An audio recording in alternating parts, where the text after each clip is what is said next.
House Democrats pushed back a vote on President Joe Biden's plan to dramatically expand the social safety net after House Minority Leader Kevin McCarthy stalled floor action with a record-breaking marathon speech that stretched into the early hours of Friday morning. McCarthy, a Republican from California, started his speech at 8:38 p.m. ET, and stopped speaking early Friday morning after 8 hours and 32 minutes, making his remarks the longest House floor speech in history. The sweeping $1.9 trillion economic legislation stands as a key pillar of Biden's domestic agenda, and Democrats are still confident they have the votes to pass the bill later Friday morning. The House is slated to reconvene at 8 ET. The legislation would deliver on long-standing Democratic priorities by dramatically expanding social services for Americans, working to mitigate the climate crisis, increasing access to health care, and delivering aid to families and children.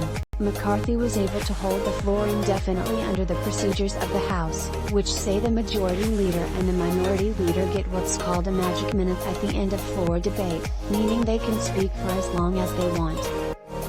House Speaker Nancy Pelosi used a similar tactic as Minority Leader in 2018, speaking for more than 8 hours on the House floor in a speech about young undocumented immigrants, the previous record for a floor speech.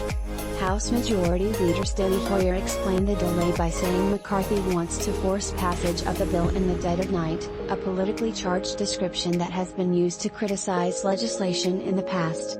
"We are going to do it in the day," Hoyer said.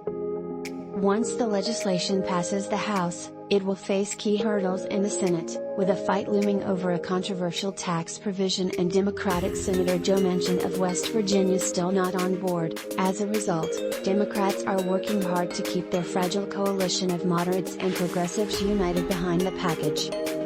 The legislation has already been the subject of intense disputes between warring party factions in the House, and Democrats have no margin for error in the Senate.